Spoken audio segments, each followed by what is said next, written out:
Thank you so much to our incredible panelists for that discussion. Now, ladies and gentlemen, we found out more about the 7 secrets of successful people. And to take us through this next item, please welcome to the stage Marisa Pierre, a world-renowned therapist, best-selling author, and creator of rapid transformational therapy. Please put your hands together for Marisa. Hello. So I've come to talk to you today about the habits that you can take on if you want to be massively successful. And you probably know the first habit. The first habit is mindset. 80% of your success in anything you do comes down to having the mindset of success. What is a mindset of success? Well, it's several things. It's phenomenal self-belief. It's telling yourself every day, I'm worth it, I deserve it, I will make it. It's not allowing doubt to hold you back. And it's having what I call the bounce back factor. See yourself as a big rubber ball that bounces back no matter what. Because when you have the mindset of success, it doesn't mean you don't get rejected. I wrote a manuscript several years ago, and it came back 4 times. They only send it back when they don't want it. And the 4th time it came back through my letterbox, and I heard that thud. It upset me. I cried, but I still sent it back again because I would not quit. I thought, well, it needs a different publisher, a different agent, a bit more work. But if you have the mindset of success, you see a delay as a delay. You don't do no. You don't have denials. You have delays. This is the wrong person. This is not quite the right prototype. So you must have that mindset of success. You don't have to be born with it, but you have to learn it. And we're so lucky today because we can go on YouTube, we can go on Internet, and we can learn all these free tutorials. What is mindset? What does it look like? What does it require? Can I learn it? Of course you can. You can learn anything. Study it. Apply it. And when you've learned mindset, and a lot of that is just saying, I'm worthy of success. I deserve love. I deserve wealth. I deserve abundance. As you say it, don't be surprised if you feel angry or even tearful or think, oh, this is just silly woo-woo. It's not silly woo-woo. It's actually quantum physics. The most reliable science in the world says if I change my vibration, I can change everyone. I can even change you as well as changing me. So it's not woo-woo, but even if it was, woo-woo works. And never discount woo-woo. If you feel sad, angry, silly, or even scared as you say it, that just means one thing. You don't yet believe it, but the mind learns by repetition. So continue saying, I deserve it, I'm worth it, I deserve it, I'm worth it, until it becomes familiar. While you're doing step 1, mindset, which is 80%, step 2 is called mastery. Everyone who is incredibly successful has mastered something. They may have mastered public speaking. They may have mastered selling. They may have mastered finding an investor. Do you know that you can become a billionaire if you learn mastery? After all, who knows about James Dyson, who made a vacuum cleaner? And he didn't invent those things. He mastered something that was already out there. Lululemon did not invent little black stretchy leggings. Spanx did not invent shapewear, but they mastered it. And they all became billionaires from one thing. It's hard work to invent something. Let someone else invent it. I'll just come along and master it. I did that with therapy. I mastered it. I made it better than it had ever been. And I became massively successful. I got 350 therapists just in Dubai alone. And we're using AI now to train people in every language. So mindset, mastery. Here's the next habit of success. What is your message? You might be a coach. You might be a realtor. But you've got a lot of competition. You have to find your message. And your message must be emotive. If you have an emotive message, you're halfway to success.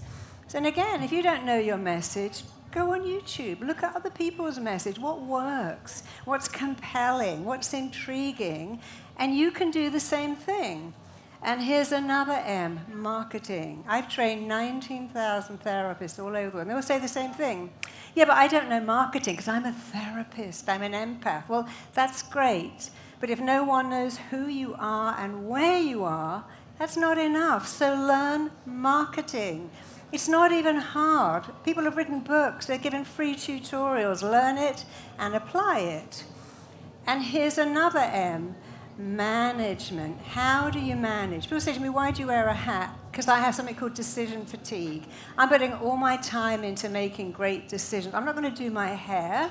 Steve Jobs wore the same clothes every day. So does Tony Robbins, because they have something called decision fatigue. Let me use my brain for good stuff and not worry about what T-shirt to wear. I have my lunch delivered. So manage yourself, master yourself, manage yourself. Sure, manage your team, but make sure you're managing yourself. And here's the final M, manifestation. What is that? You know, it doesn't even matter what it is. It matters that you understand 3 parts of manifestation. The first part is where we started. I'm worth it. If you don't believe you're worthy of what you wish to manifest, you either won't get it, or you'll get it and you'll completely sabotage it. You may not know that 70% of lottery winners are utterly bankrupt in 3 years because they didn't earn it. They didn't feel they were worth it and they got rid of it. So if you want to manifest anything, you must go back to, I'm worth it, I'm worth it. Say that every day. Say it in the shower. What else are you going to say? And I love the smell of this soap. It's a very good time. The water's coming down. It's meditative. You have to do it every day. So in the shower, start saying, I am worthy of, fill in the blanks. I am deserving of, ... Do it a lot. That is a huge part of manifestation. The second part of manifestation is application. It doesn't matter what you try to manifest if you think you don't have to work hard. People say, I've read The Secret, I'm just going to sit like that, and it's all going to fall in my lap. No, sorry to burst your bubble. But manifesting requires hard work. You may have an idea, you might write a book, you might write a coaching program, but you have to go out and do the work. So you're here in life to do something special.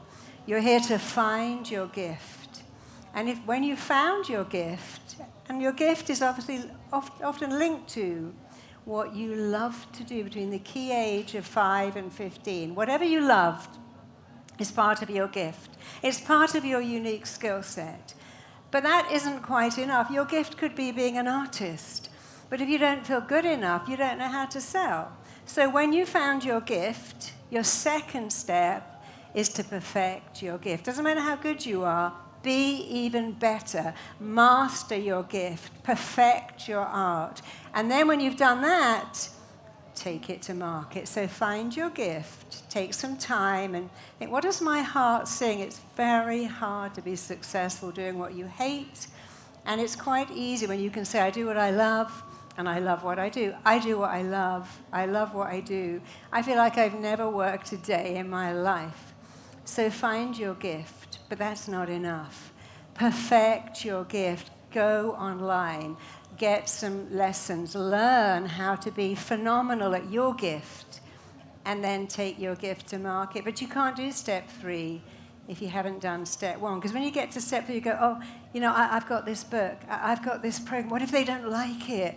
What if it's terrible? What if I put all my money in? Because you're doing step 3. You've got to do step 1, and then you can say, look, this is amazing. Who couldn't like this? This is brilliant. I'm a genius. I created this. So don't worry if you're not born with any of these habits. Putting a bit of silicone on your finger and shoving it in your eye is a habit that becomes easy if you do it every day. But the first time, it feels really, really weird, and your eye goes, what the hell is that? Get it out. There are some other things that I can add to you about the habits of success. People who succeed do what they absolutely dislike to get to where they want to go, and they do it first. So think of something you don't like. Is it asking for finances? Is it talking to clients? The trick to success is doing the thing you dislike first. So I've written several books. I'm just writing 2 simultaneously right now. And writing a book isn't hard if you start to tell yourself, I love it, I love it. When I first wrote, I go, oh my God, it's so isolating to write a book. It's so lonely. You've got to sit on your own for hours. And my brain went, oh, don't write that book. There's some socks that need putting together, some forks that need straightening out, some cushions that need plumping. There's hours of time you can waste scrolling because you told me you don't want to write that book. So I started to say writing is compelling, it's engrossing, there's nowhere I'd rather be. And it became true very quickly. But I also learned that you have to do it first. If you've got to fire someone, make a difficult call, do it first. Successful people do what they dislike to get to where they want to go, and they do it first. And people who fail, they will give up their dream before they do what they don't like. So you don't have to like it, but you do have to do it. And we have a whole generation of kids who go, I don't want to do what I don't like. Well, that's a shame, because you'll never make it unless you're prepared to do what you do not like, but you also must do it first. And the other thing people do is they do not take no for an answer. How many people have seen that little suitcase trunky wheeled around the airport? So the guy with Trunky went on to, we call it Dragon's Den, you may call it Shark Tank, and they were very rude. They went, oh, this is horrible, the strap's broken. He went, it's a prototype, it's horrible, never sell. And they rejected him. But you see, he didn't take no for an answer. He said it was a prototype. And he had something I love, which is called, I'll show you. I'll show you. So he had the bounce back factor. He didn't hear denial, he heard delay. I need to get a better strap, a better prototype. And now we see that all over every airport, and he didn't have to give half the money to Dragon's Den. They did him a favor. What other habits do we have? Well, here's just a couple more. I think I've got about 3 more minutes. People who make it delay gratification. Your mind is wired to work, reward, work, reward, work, reward. Just like with your kids, you say, do your homework, then you can play, tidy your room, and then you can have ice cream. So our brain likes work, reward. And if you just do reward, reward, reward, the brain is very confused. So on your way to success, you have to train yourself. It's like, I do it like this. I'm going to write a chapter of my book, and then I'm going to ring my friend, go on FaceTime, watch your favorite show, have a delicious dinner. I make everyday stuff the reward. I make a difficult call, and then I make a nice call. Do this editing, and then I'll have a delicious cup of coffee.